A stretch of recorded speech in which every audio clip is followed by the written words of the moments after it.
Hey guys, so I thought that this week I will show you how to do a flower crown.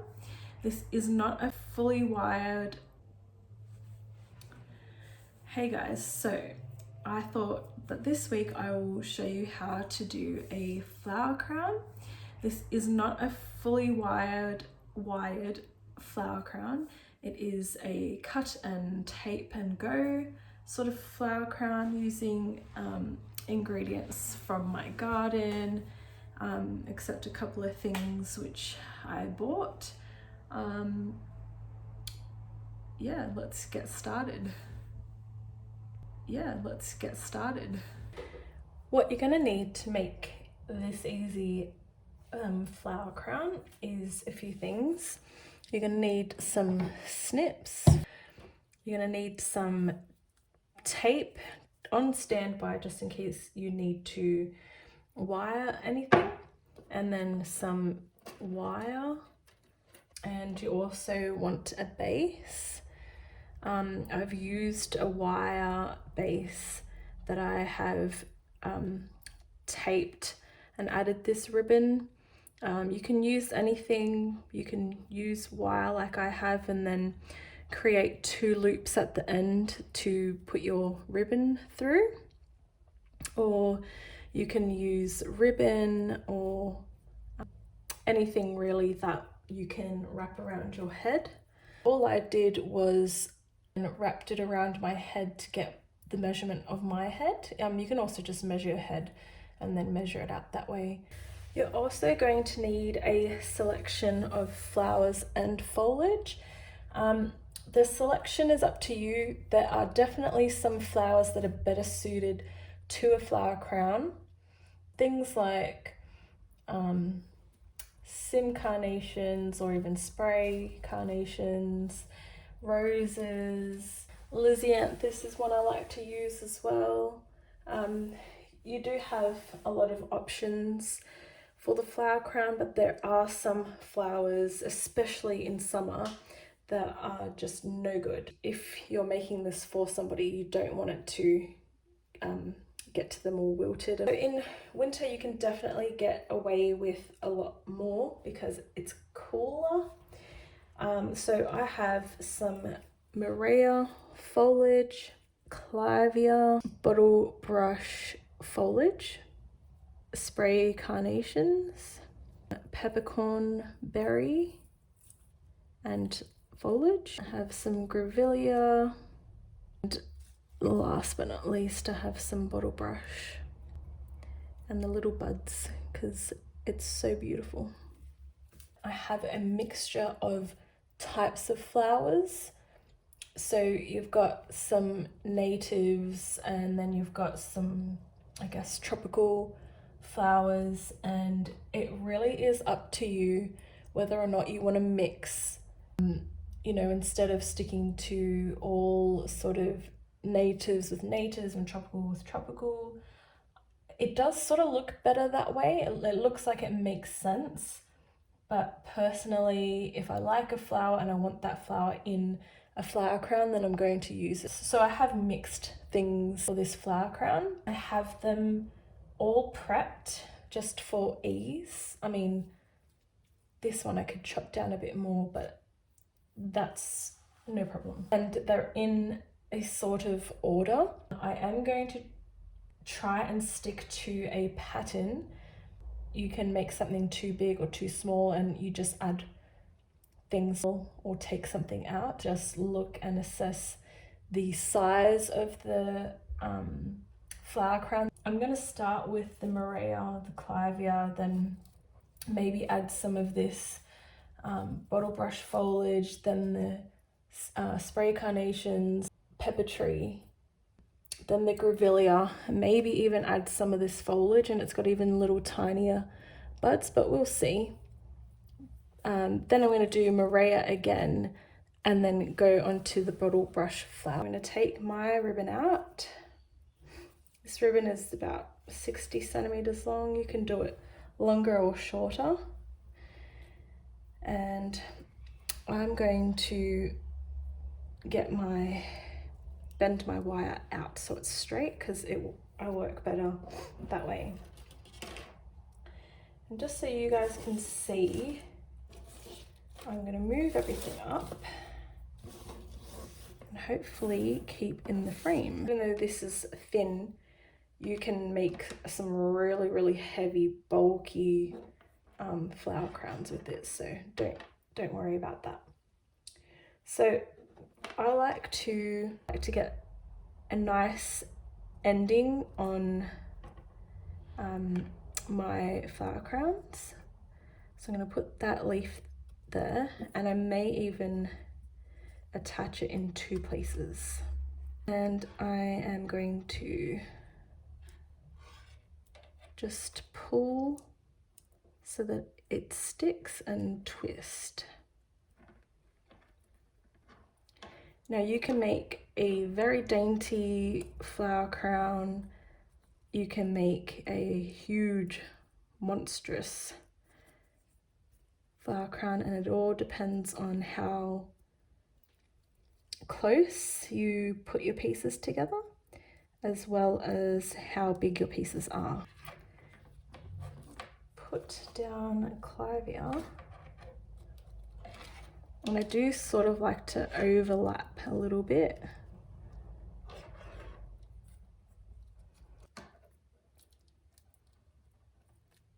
I'm really going to secure this one because the bottom stem fell off.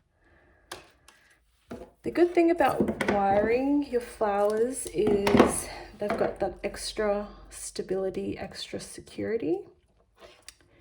So if I'm making this for myself, I would probably just do it this way with no wire.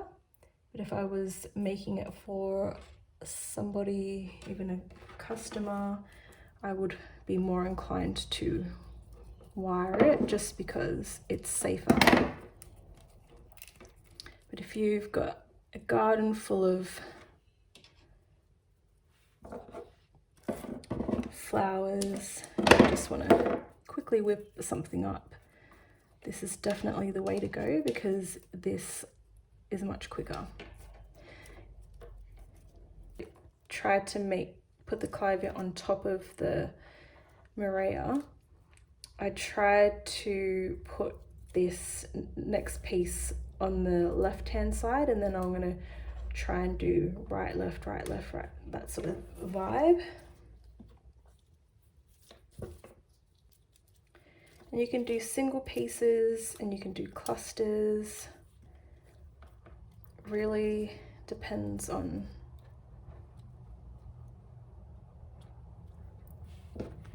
what you like.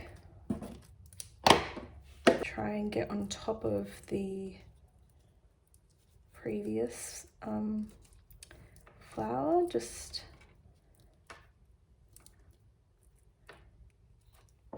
This stem is far too long, so I'm not going to tape it all the way.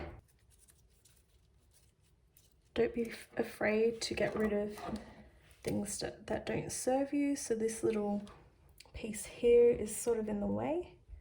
I'm just going to snip him off. Thinking of doing something along the lines of that. So I'll do one piece first, followed by another.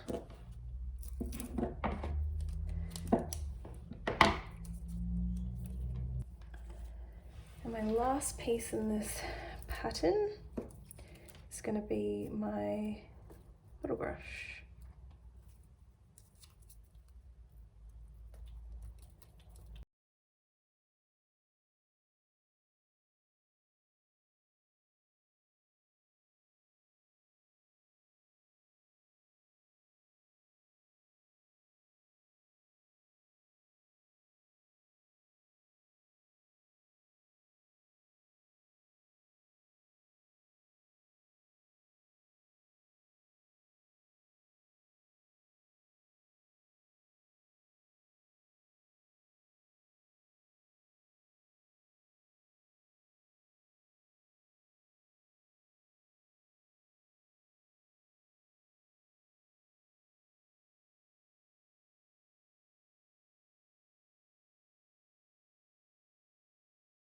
I'm coming to the end of my bar crown.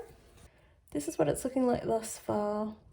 The end can sometimes be the hardest part because it's how do you finish this? So for the end, what I want to do is have this Maria facing that way, or you can keep going around, and then when you get to the ribbon section, maybe you close it really tight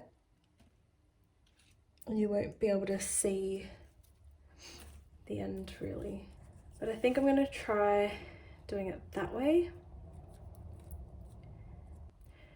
In hindsight, I probably would have repeated this here, which I could still do if I wanted to.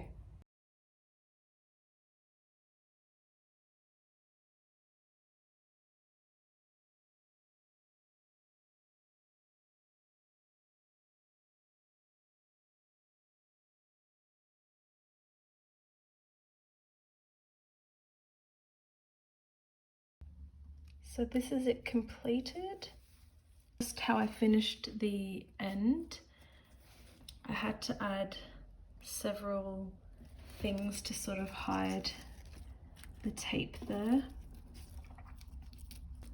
With the pepperberry and then the grevillea and some pepperberry foliage. So now the ends both go in the same, well, they meet to a point. Look at that cute little thing. Anyway, so now at this point, you want to see what it looks like on. You want to go through it and see if there are bits that haven't been put on properly, or if there are any gaps that just don't look very nice.